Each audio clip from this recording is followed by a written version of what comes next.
Di sebuah desa kecil yang jauh dari hiruk-pikuk kota, Alia menjalani hidup sederhana bersama ibunya, Bu Marni, dan adik laki-lakinya, Rian. Kehidupan mereka penuh keterbatasan, tapi Alia selalu berusaha mensyukuri apa yang dimiliki.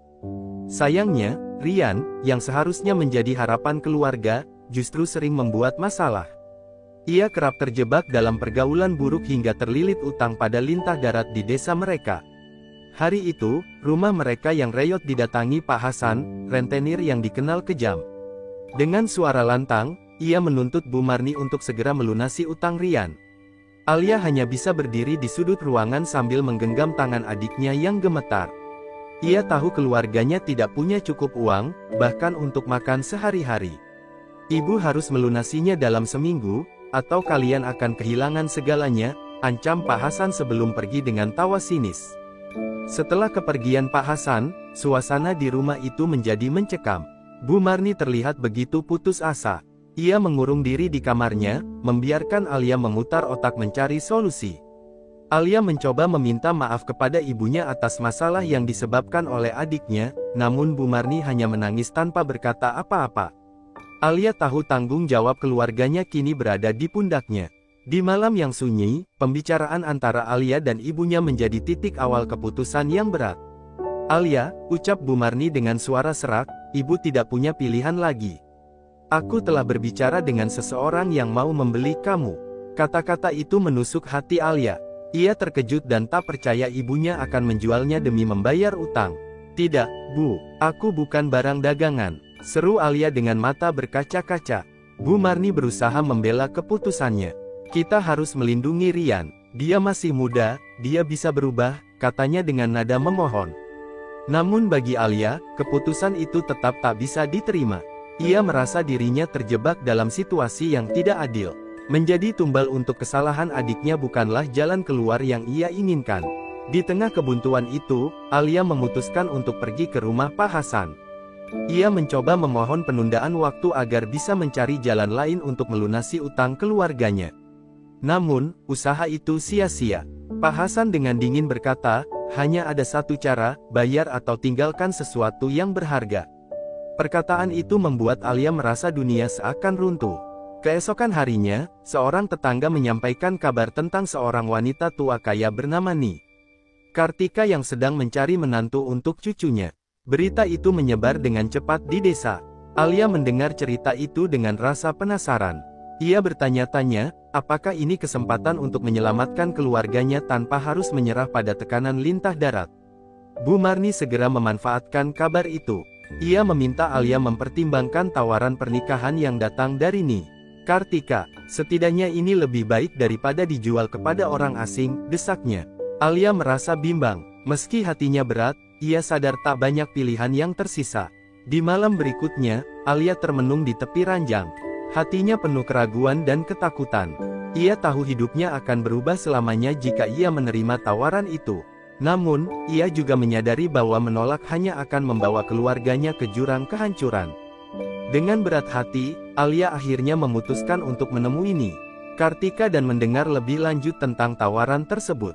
Langkah pertama menuju pertemuan itu terasa seperti sebuah pengkhianatan terhadap dirinya sendiri. Namun, Alia yakin, jika ia harus mengorbankan kebebasannya untuk melindungi keluarganya, maka itulah yang harus dilakukan. Dalam hatinya, ia berjanji akan bertahan, apapun yang terjadi. Pagi itu, Alia melangkahkan kakinya menuju rumah besar di ujung desa dengan perasaan campur aduk. Rumah megah itu milik Ni Kartika, seorang wanita terpandang yang dikenal dermawan namun tegas. Alia mengenakan pakaian terbaik yang dimilikinya, meski sederhana, dan menggenggam erat harapan bahwa ini mungkin jalan keluarnya. Saat ia mengetuk pintu, seorang pelayan membukanya dan membimbingnya ke ruang tamu. Ruangan itu terasa begitu asing bagi Alia. Perabotan mewah menghiasi setiap sudutnya, kontras dengan kehidupannya yang serba kekurangan. Ni Kartika duduk di sofa dengan tatapan penuh wibawa.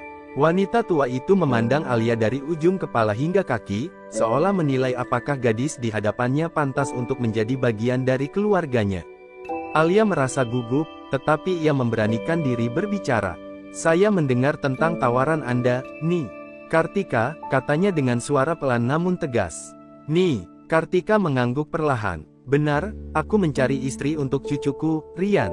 Aku ingin dia menikah segera, bukan karena cinta, tapi karena aku tidak ingin warisan keluargaku jatuh ke tangan orang yang salah, katanya dengan nada serius. Alia terdiam sejenak, berusaha mencerna kata-kata itu. Pernikahan tanpa cinta, hatinya berontak, tetapi wajah ibunya yang penuh harap terlintas di pikirannya. Jika saya setuju, apa yang harus saya lakukan? Tanya Alia akhirnya, meski ia merasa tubuhnya gemetar.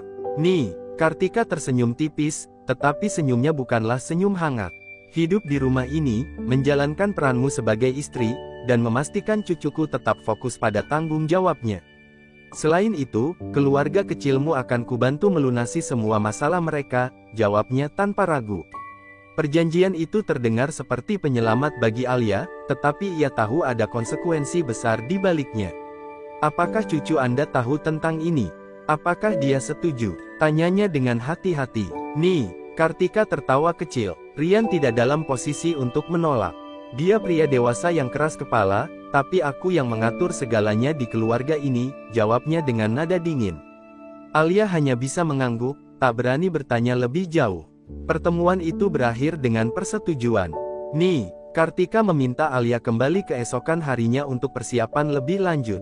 Saat berjalan pulang, Alia merasa dadanya sesak. Ia tahu ia baru saja menyerahkan hidupnya pada sesuatu yang tidak pasti, namun ia juga tahu ini adalah satu-satunya cara untuk menyelamatkan keluarganya. Malam itu, Alia mencoba berbicara dengan Bu Marni tentang keputusan yang telah diambilnya. Ibu, aku akan menikah dengan cucu Ni. Kartika, ucapnya dengan suara parau. Bu Marni menatap putrinya dengan campuran rasa bersalah dan harapan. Kamu telah menyelamatkan keluarga kita, Alia. Ibu berjanji tidak akan menyia-nyiakan pengorbananmu, jawabnya sambil menggenggam tangan Alia. Namun, bagi Alia, kata-kata itu tidak cukup untuk menenangkan hatinya yang diliputi keraguan. Keesokan harinya, Alia kembali ke rumah Ni. Kartika, kali ini, suasana terasa lebih mencekam. Ia bertemu dengan Rian untuk pertama kalinya. Pria itu duduk di sebuah kursi, mengenakan pakaian sederhana, wajahnya penuh ekspresi acuh. Alia mencoba tersenyum, tetapi Rian hanya menatapnya dingin. Jadi ini calon istrimu, Rian, kata Ni. Kartika dengan nada penuh otoritas. Rian hanya mengangkat bahu, seolah pernikahan ini bukan hal yang berarti baginya. Tatapan Rian yang dingin membuat Alia merasa semakin kecil. Namun, ia meneguhkan hatinya. Saya Alia, katanya pelan. Rian tidak menjawab, hanya mengalihkan pandangan. Ni, Kartika menepuk bahunya dengan keras. Kamu akan menikahinya minggu depan, suka atau tidak, ucapnya tegas. Alia menahan air mata. Ia tahu bahwa pernikahan ini bukan awal dari kebahagiaan, tetapi awal dari perjuangan panjang. Setelah pertemuan itu, Alia mengunci diri di kamar kecil yang disediakan untuknya di rumah Ni. Kartika, ia menatap bayangannya di cermin, mencoba meyakinkan dirinya bahwa ia kuat. Namun, jauh di dalam hatinya, ia merasa seperti boneka yang dipermainkan takdir. Malam itu, Alia berdoa, berharap bahwa meski pernikahan ini dimulai tanpa cinta, setidaknya ia akan menemukan kedamaian di tengah badai yang sedang ia hadapi. Seminggu kemudian, pernikahan Alia dan Rian berlangsung.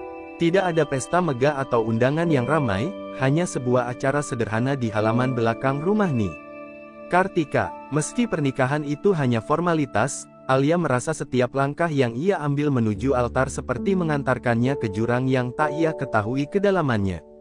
Di depan penghulu, Rian berdiri kaku, wajahnya datar tanpa emosi. Alia mencoba menenangkan hatinya yang bergejolak, tetapi sulit membayangkan apa yang menantinya di kehidupan barunya. Usai akad nikah, Ni, Kartika terlihat puas, sementara Rian hanya memberikan anggukan kecil sebelum berjalan menjauh tanpa sepatah kata. Alia berdiri di tempatnya, bingung dengan sikap pria yang kini menjadi suaminya. Di balik keheningan itu, ia merasakan jarak yang begitu lebar di antara mereka, seolah Rian sengaja menciptakan tembok tak kasat mata yang tidak bisa ia lewati. Hari pertama setelah pernikahan, Alia pindah ke rumah besar itu sepenuhnya. Ni, Kartika menyambutnya dengan ramah, tetapi Rian hampir tidak terlihat sepanjang hari. Alia mendengar dari pelayan bahwa Rian lebih sering mengurung diri di ruang kerjanya atau keluar rumah tanpa memberitahu siapapun. Alia mencoba memahami situasi, tetapi sikap Rian yang dingin mulai menyayat hatinya. Apakah ini pernikahan yang harus aku jalani selamanya? Gumamnya dalam hati. Malam itu, Alia memberanikan diri untuk mengetuk pintu kamar Rian. Ia ingin mencoba berbicara, meski hanya untuk membangun sedikit kehangatan di antara mereka. Namun, saat pintu terbuka, Rian hanya menatapnya dengan dingin. "Apa yang kau butuhkan?" tanyanya tanpa basa-basi. Alia tertegun sejenak sebelum menjawab, "Aku hanya ingin tahu apakah kau membutuhkan sesuatu, atau jika kita bisa berbicara." Rian menghela napas panjang, lalu berkata singkat, "Aku tidak butuh apapun. Jangan ganggu aku kecuali penting." Pintu ditutup sebelum Alia sempat berkata lebih banyak. Ia berdiri di depan pintu itu dengan mata berkaca-kaca. Hatinya remuk, tetapi ia tahu bahwa ia tidak boleh menyerah begitu saja. Ia berjanji pada dirinya sendiri untuk tetap bertahan dan mencari tahu alasan di balik sikap dingin Rian. Hari demi hari berlalu, dan Alia mulai terbiasa dengan kehidupannya yang sepi di rumah itu. Meski tinggal di tempat yang mewah, ia merasa seperti seorang tamu yang tidak diinginkan. Ia mencoba membantu para pelayan di dapur atau merapikan rumah, tetapi mereka selalu menolak dengan sopan, mengatakan itu bukan tugasnya. Alia merasa tidak berguna, seperti boneka yang hanya dipajang tanpa tujuan. Suatu sore, ketika Alia sedang berjalan-jalan di taman, ia mendapati Rian duduk sendirian di bawah pohon besar. Ia memutuskan untuk mendekatinya, meski hatinya diliputi keraguan. "Rian," panggilnya pelan. Pria itu menoleh, tetapi tidak berkata apa-apa. "Aku tahu kita tidak memulai pernikahan ini dengan baik, tapi, bisakah kita mencoba untuk mengenal satu sama lain?" tanyanya, suaranya bergetar. Rian menatapnya tajam, seolah ingin mengukur ketulusan Alia. "Kau ingin mengenal seseorang yang tidak peduli dengan pernikahan ini. Baiklah, dengarkan. Aku tidak menikahimu karena aku menginginkanmu. Ini semua hanya untuk menyenangkan nenekku. Jangan berharap lebih dari ini," ucapnya dengan nada dingin. Kata-kata itu menusuk hati Alia seperti pisau. Ia menundukkan kepala, menahan air mata yang hampir jatuh. Namun, di balik dinginnya sikap Rian, Alia merasakan sesuatu yang aneh. Ada luka yang tersembunyi dalam setiap kata-katanya, seperti seseorang yang pernah dikhianati dan memilih menutup hatinya rapat-rapat. Alia tidak tahu apa yang telah terjadi di masa lalu Rian, tetapi ia merasa ada lebih banyak hal yang belum terungkap. Meski sakit, ia bertekad untuk mencari tahu. Malam itu, Alia duduk di tepi ranjang, memikirkan semua yang terjadi. Ia tahu bahwa keputusannya untuk menikah adalah pengorbanan besar, tetapi ia tidak ingin hidup hanya sebagai bayangan dalam rumah tangga ini. "Aku akan bertahan," bisiknya pada dirinya sendiri. Meski Rian menolaknya, Alia yakin bahwa ada alasan di balik semua ini, dan ia akan menemukan cara untuk memecahkan tembok yang memisahkan mereka. Di sudut lain rumah, Rian duduk di ruang kerjanya, memandangi sebuah foto lama. Tatapannya penuh kesedihan yang tidak pernah ia tunjukkan pada siapapun. "Aku tidak akan membiarkan diriku terjebak lagi," gumamnya. Di balik wajah dinginnya, Rian menyimpan rahasia yang membuatnya takut untuk membuka hati, bahkan kepada seseorang seperti Alia.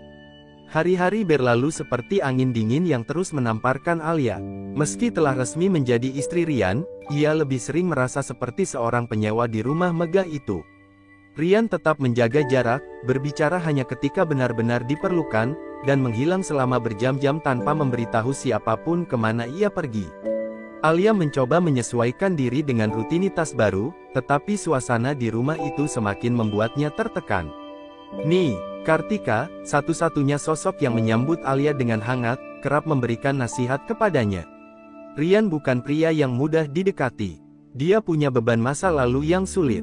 "Jangan menyerah begitu saja, Alia," katanya suatu pagi di ruang tamu. Alia mendengarkan dengan penuh perhatian, meskipun ia tahu bahwa memahami Rian adalah tugas yang hampir mustahil. Alia mulai mencari kesibukan untuk mengalihkan pikirannya dari kesepian yang terus menghantui. Ia membantu para pelayan membersihkan rumah, merawat taman, dan bahkan belajar memasak di dapur besar yang jarang ia sentuh sebelumnya.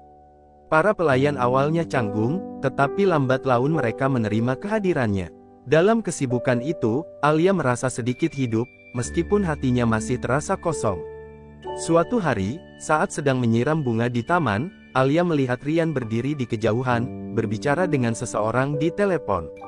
Wajahnya tegang, nada bicaranya tajam, dan ia tampak seperti pria yang benar-benar berbeda dari sosok pendiam yang selama ini Alia kenal.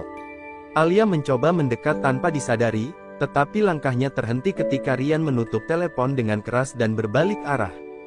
Saat mata mereka bertemu, Alia merasakan sorot dingin yang membuatnya mundur selangkah. "Jangan ikut campur," katanya singkat sebelum pergi tanpa menjelaskan apapun. Ketegangan di antara mereka semakin memuncak ketika Alia secara tidak sengaja menemukan sebuah kotak kayu tua di ruang kerja Rian. Kotak itu berisi foto-foto lama, surat-surat, dan sebuah cincin wanita yang terbuat dari emas putih. Alia ingin segera menutup kotak itu, tetapi rasa penasaran mengalahkan ketakutannya. Salah satu surat di dalamnya mengungkapkan sebuah kisah patah hati yang begitu dalam. "Aku tidak pernah bermaksud meninggalkanmu, tetapi aku tidak punya pilihan. Maafkan aku, Rian," tulis seseorang bernama Laura. Ketika Rian tiba-tiba masuk ke ruangan, Alia terkejut dan menjatuhkan surat itu. Tatapan Rian berubah gelap. Ia meraih kotak itu dengan kasar, menutupnya, dan menatap Alia dengan amarah yang selama ini ia sembunyikan. "Kau tidak berhak menyentuh ini. Jangan pernah mencoba masuk ke dalam hidupku," teriaknya. Alia hanya bisa terdiam, menahan air matanya yang mulai mengalir. Kata-kata Rian seperti cambuk yang mencabik-cabik hatinya. Malam itu, Alia mengunci diri di kamar. Hatinya begitu remuk, merasa bahwa semua usahanya untuk mendekati Rian hanya berakhir dengan kegagalan. Ia memandangi dirinya di cermin, bertanya-tanya apakah ia hanya beban bagi pria itu. Namun, di tengah kesedihannya, ia juga merasa bahwa rahasia Rian adalah kunci untuk memahami apa yang sebenarnya terjadi dalam pernikahan mereka. Di sisi lain rumah, Rian duduk sendirian di ruang kerjanya. Ia menatap kotak kayu itu dengan pandangan kosong, mencoba mengendalikan emosi yang berkecamuk di dalam dirinya. Bayangan masa lalu terus menghantui, membuatnya sulit untuk mempercayai siapapun, termasuk Alia. "Aku tidak bisa membiarkan diriku terluka lagi," bisiknya pelan. Keesokan harinya, Alia mencoba mengembalikan suasana menjadi normal.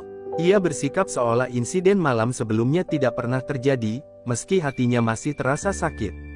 Ia memutuskan untuk fokus pada hal-hal kecil yang bisa ia kendalikan, seperti merawat taman atau membantu Kartika. Namun, semakin Alia mencoba menjauhkan diri dari Rian, semakin ia merasa ada sesuatu yang mendorongnya untuk mengerti pria itu lebih dalam. Sore itu, Kartika memanggil Alia ke ruang kerjanya. "Aku tahu hubungan kalian sulit, Alia," ucapnya dengan nada lembut. "Tapi aku percaya kau adalah orang yang tepat untuk menyembuhkan luka Rian. Aku memintamu untuk bersabar. Kadang, cinta membutuhkan waktu untuk tumbuh." Alia hanya mengangguk, meski hatinya ragu apakah ia benar-benar mampu menjalankan harapan sang nenek. Saat matahari terbenam, Alia duduk sendirian di taman, memikirkan semuanya. Ia tahu bahwa hidupnya kini jauh dari apa yang pernah ia impikan, tetapi ia tidak ingin menyerah. Di tengah kerapuhannya, Alia bertekad untuk mencari cara agar ia dan Rian bisa menemukan jalan menuju kebahagiaan, meski jalan itu penuh duri dan air mata. Hari-hari berikutnya, Alia tetap menjalani rutinitasnya, tetapi sesuatu di dalam dirinya berubah. Ia mulai memperhatikan detail-detail kecil tentang Rian, kebiasaannya menghabiskan waktu di taman pada pagi hari, sorot matanya yang penuh beban saat ia mengamati sebuah foto di ruang kerjanya, dan caranya berbicara dengan Kartika yang selalu terdengar lebih hormat, meski dingin. Semua itu membangkitkan rasa penasaran Alia. Namun, Rian tetap seperti dinding batu yang tak bisa ditembus. Ia berbicara sesingkat mungkin, menghindari kontak mata, dan mengabaikan semua usaha Alia untuk mendekatinya. Malam-malam Alia kerap dihabiskan dengan tangis yang ia tahan, bertanya pada dirinya sendiri apakah ada harapan untuk memperbaiki hubungan mereka. Meski hatinya terluka, Alia tidak bisa menyerah begitu saja. Suatu malam, Alia mendengar suara langkah kaki di luar kamarnya. Ia mengintip dari celah pintu dan melihat Rian berjalan menuju taman, membawa botol minuman di tangannya. Wajahnya terlihat letih dan penuh amarah yang terpendam. Alia memutuskan untuk mengikutinya, meski hatinya ragu. Di taman, Rian duduk di bawah pohon besar yang biasanya ia jadikan tempat menyendiri. Alia mendekat dengan hati-hati, mencoba menahan napas agar kehadirannya tidak mengejutkan. Namun, Rian menyadari kehadirannya. "Apa yang kau lakukan di sini?" tanyanya tanpa menoleh, suaranya terdengar berat. "Aku hanya ingin bicara," jawab Alia pelan. Ia tahu ia harus memilih kata-katanya dengan hati-hati. "Aku tahu kau tidak ingin aku masuk ke dalam hidupmu, tapi aku tidak bisa terus hidup seperti ini. Kita menikah, Rian. Bukankah seharusnya kita mencoba saling mengenal?" Rian tertawa kecil, tetapi tawanya terdengar pahit. "Saling mengenal, apa gunanya? Pernikahan ini hanyalah sebuah sandiwara untuk nenekku. Aku tidak pernah menginginkannya, dan kau tahu itu," katanya dengan nada sinis. Alia menahan air matanya. "Aku tahu ini sulit untukmu, tetapi kau tidak bisa terus menyalahkan semua orang atas apa yang telah terjadi di hidupmu," ucapnya, mencoba bersikap tegas. "Aku hanya ingin mencoba, mungkin kita bisa mulai dari hal kecil." Rian berbalik menatapnya dengan sorot mata tajam. "Kau tidak tahu apa-apa tentang aku, Alia. Jangan berpura-pura memahami," katanya sebelum berdiri dan berjalan pergi, meninggalkan Alia sendirian di taman. Kata-kata Rian itu terus terngiang di kepala Alia sepanjang malam. Ia tahu bahwa pria itu menyimpan luka yang dalam, tetapi Rian menolak untuk membiarkan siapapun mendekatinya. Alia mulai merasa bahwa rahasia di balik kotak kayu yang ia temukan adalah kunci untuk memahami apa yang sebenarnya terjadi. Keesokan harinya, Kartika memanggil Alia ke ruang pribadinya. Wanita tua itu terlihat lebih serius dari biasanya. "Aku tahu kau sudah berusaha, Alia. Rian memang keras kepala, tapi aku percaya kau adalah orang yang bisa membantu menyembuhkan hatinya," kata Ni. Kartika sambil menyerahkan sebuah amplop tua. "Ini surat terakhir dari Laura, wanita yang pernah ia cintai. Dia meninggalkannya tanpa alasan bertahun-tahun lalu, dan sejak itu Rian berubah. Aku harap ini bisa membantumu mengerti." Alia menerima amplop itu dengan tangan gemetar. Hatinya dipenuhi campuran rasa penasaran dan takut. Ia membaca surat itu di kamarnya, setiap kata seperti membuka jendela kecil ke dalam hati Rian yang hancur. Laura menulis tentang cinta mereka yang dalam, tetapi juga tentang tekanan yang membuatnya merasa tidak mampu menjadi bagian dari dunia Rian. Surat itu diakhiri dengan permintaan maaf yang tulus, tetapi tidak ada penjelasan yang memadai untuk kepergiannya. Setelah membaca surat itu, Alia merasa hatinya berat. Ia akhirnya mengerti mengapa Rian membangun dinding di sekelilingnya, tetapi ia juga merasa bahwa luka itu tidak seharusnya terus mendikte masa depannya. Alia memutuskan bahwa ia tidak akan menyerah, tidak peduli seberapa sulitnya. Malam itu, Alia mengetuk pintu ruang kerja Rian. Saat pria itu membuka pintu, ia terlihat lelah, dan matanya menyiratkan rasa enggan untuk berbicara. "Apalagi sekarang?" tanyanya dengan nada dingin. Alia mengulurkan surat Laura tanpa berkata apa-apa. Rian memandang surat itu dengan tatapan terkejut, lalu mengambilnya perlahan. Ia membaca surat itu dengan ekspresi yang sulit diartikan, dan saat ia selesai, tangannya gemetar. "Dari mana kau mendapatkan ini?" tanyanya, suaranya serak. Kartika memberikannya padaku. Aku tidak bermaksud mengungkit masa lalumu, Rian, tapi aku ingin kau tahu bahwa aku ada di sini untukmu, jawab Alia dengan hati-hati. Rian menghempaskan surat itu ke meja dan memalingkan wajahnya. Kau tidak mengerti, Alia. Kau tidak pernah bisa mengerti bagaimana rasanya dikhianati seperti ini, katanya dengan suara penuh emosi. Alia mendekat, menatap Rian dengan mata penuh keteguhan. Mungkin aku tidak mengerti, tetapi aku ingin mencoba. Aku ingin menjadi seseorang yang bisa kau percayai, Rian. Tolong, jangan terus mengusirku. Rian terdiam, matanya memandang ke arah jendela yang gelap. Untuk pertama kalinya, Alia melihat celah kecil dalam tembok yang selama ini ia bangun. Namun, ia tahu bahwa perjalanan untuk menyembuhkan luka Rian masih panjang. Di tengah kesunyian itu, Alia hanya bisa berharap bahwa sedikit demi sedikit, ia akan mampu membawa cahaya kembali ke dalam hidup suaminya. Waktu terus berjalan tanpa kabar dari Rian. 3 hari telah berlalu sejak ia meninggalkan rumah dengan ekspresi yang sulit dilupakan Alia. Setiap detik terasa seperti abad baginya, dan kecemasan yang ia rasakan semakin menumpuk. Kartika mencoba menenangkan Alia, tetapi wanita tua itu sendiri tampak gelisah. Ada sesuatu yang ia sembunyikan, dan Alia bisa merasakannya. Pagi di hari keempat, seorang pria berpakaian formal datang ke rumah dengan membawa berita yang membuat jantung Alia seolah berhenti berdetak. Ryan menghadiri pertemuan dengan beberapa rekan bisnis, tetapi terjadi sesuatu yang tidak diharapkan, ucap pria itu dengan nada penuh kehati-hatian.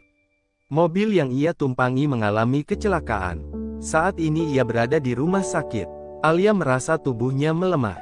Tanpa berpikir panjang, ia meminta sopir untuk segera membawanya ke rumah sakit. Sepanjang perjalanan, pikirannya dipenuhi ketakutan. Wajah Ryan, meski sering menunjukkan kebencian padanya, kini menjadi satu-satunya hal yang terus terlintas di benaknya. Setibanya di rumah sakit, Alia langsung berlari ke ruang informasi. Seorang perawat memberitahu bahwa Ryan sedang dalam perawatan intensif. Luka-lukanya serius, tetapi ia berhasil melewati masa kritis. Alia merasakan kelegaan yang aneh bercampur dengan rasa bersalah. Ia berdiri di luar ruang ICU, menatap Ryan yang terbaring tak berdaya di balik kaca.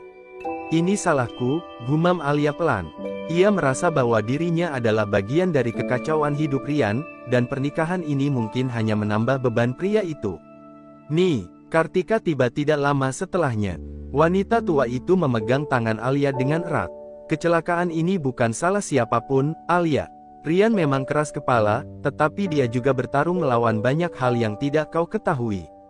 Tetaplah di sisinya." Beberapa jam kemudian, dokter memberi kabar bahwa kondisi Ryan mulai stabil. Alia diizinkan masuk ke ruang perawatannya.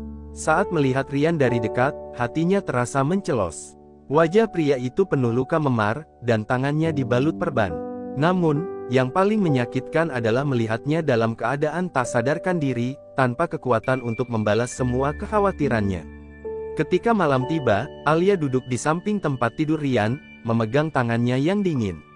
"Ryan, aku tahu kau mungkin tidak ingin aku ada di sini," bisiknya, suaranya penuh emosi. "Tapi aku tidak akan pergi. Aku akan tetap di sini, menunggumu. Jadi bangunlah, kumohon." Hari-hari berikutnya, Alia tak pernah meninggalkan rumah sakit. Ia menjadi penjaga setia di sisi Ryan, bahkan ketika pria itu mulai menunjukkan tanda-tanda kesadaran. Ketika Ryan membuka matanya untuk pertama kali, Alia nyaris menangis lega. "Alia," suara Ryan terdengar serak, hampir tidak percaya melihat wanita itu di sana. "Apa yang kau lakukan di sini?" Alia tersenyum tipis, meski matanya basah oleh air mata.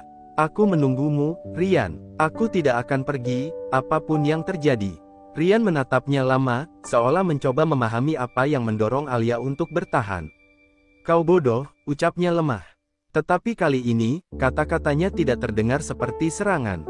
Ada kehangatan yang samar di baliknya.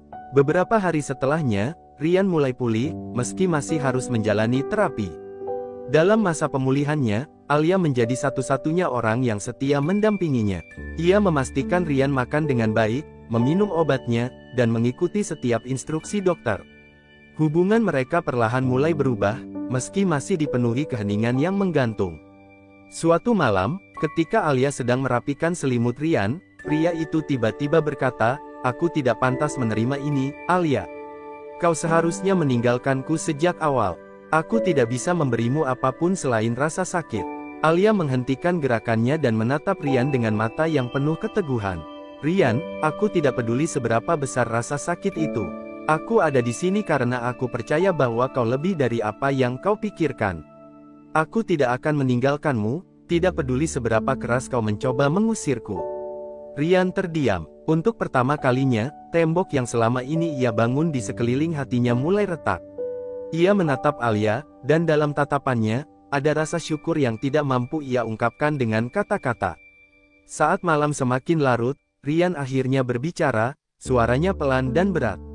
"Aku kehilangan Laura karena aku tidak cukup baik. Dia pergi karena tidak tahan dengan semua tekanan yang aku bawa. Aku takut hal yang sama akan terjadi padamu." Alia meraih tangan Ryan dengan lembut. "Aku bukan Laura, Ryan. Aku mungkin tidak sempurna, tapi aku cukup kuat untuk berdiri di sampingmu, apapun yang terjadi." Kata-kata Alia seperti cahaya kecil di tengah kegelapan yang telah lama menguasai hidup Ryan. Untuk pertama kalinya, ia merasa bahwa mungkin, hanya mungkin, ia bisa membiarkan dirinya mempercayai seseorang lagi. Setelah Rian keluar dari rumah sakit, suasana di rumah besar itu berubah. Alia merasakan ada kedekatan yang perlahan tumbuh di antara mereka, meskipun masih terselip jarak yang belum sepenuhnya terhapus.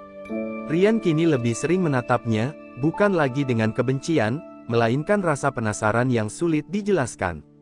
Namun, Alia tahu bahwa pria itu masih terperangkap oleh bayang-bayang masa lalu. Suatu malam, Alia sedang membaca buku di ruang tamu ketika Kartika memanggilnya ke ruang pribadinya. Wanita tua itu menatapnya dengan ekspresi serius, sesuatu yang jarang terlihat dari wajah ramahnya. Alia, aku ingin kau tahu bahwa Rian adalah cucu yang sangat aku sayangi. Tapi dia membawa luka yang tidak hanya berasal dari kehilangan Laura, katanya dengan nada penuh kehati-hatian. Alia mengernyit bingung. Apa maksud Anda, Kartika? Kartika membuka sebuah laci dan mengeluarkan sebuah bingkai foto yang sudah berdebu. Di dalamnya ada seorang pria yang mirip dengan Rian, tetapi lebih tua, bersama seorang wanita cantik yang tersenyum hangat. Ini adalah orang tua Rian, jelas Kartika dengan nada berat. Kehidupan mereka berakhir tragis, dan itu meninggalkan bekas yang dalam pada Rian. Alia memandang foto itu dengan penuh perhatian. Apa yang sebenarnya terjadi? Tanyanya pelan, tidak ingin terlihat terlalu memaksa. Kartika menarik napas panjang sebelum melanjutkan. Ayah Rian adalah putra sulungku. Dia menikahi wanita yang ia cintai meskipun keluarga kami menentangnya. Mereka hidup bahagia selama beberapa tahun, tetapi ketika Rian masih kecil, sebuah kecelakaan mobil merenggut nyawa mereka berdua. Rian ada di dalam mobil itu. Dia selamat, tetapi sejak itu, dia selalu menyalahkan dirinya sendiri.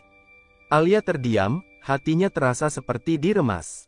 Semua sikap dingin Rian kini terasa lebih masuk akal. Luka itu bukan hanya tentang Laura, tetapi juga akar dari setiap ketakutannya, kehilangan dan rasa bersalah. Kartika memandang Alia dengan tatapan penuh harap. Aku percaya kau adalah satu-satunya yang bisa membawa Rian keluar dari kegelapan ini. Aku sudah mencoba, tapi mungkin aku terlalu keras padanya. Dia butuh seseorang yang benar-benar mencintainya. Malam itu, Alia merenungkan semuanya di kamarnya. Ia merasa hatinya semakin berat, tetapi juga semakin yakin bahwa ia tidak akan menyerah pada Rian. Pria itu telah melalui begitu banyak penderitaan, dan meskipun ia terus menutup diri, Alia percaya bahwa Rian memiliki sisi lembut yang hanya butuh waktu untuk terbuka. Keesokan harinya, Alia memutuskan untuk berbicara dengan Rian tentang masa lalunya. Ia menemukannya di taman, duduk di bawah pohon besar tempat ia biasa menyendiri. Dengan langkah pelan, Alia mendekat dan duduk di sampingnya. Rian, kata Alia hati-hati, aku ingin tahu lebih banyak tentangmu. Aku ingin mengerti kenapa kau begitu keras pada dirimu sendiri. Rian menghela napas panjang, tetapi ia tidak menolak kehadiran Alia. Apa yang kau inginkan, Alia? Penjelasan. Jawaban. Aku tidak punya apapun yang bisa membuatmu merasa lebih baik.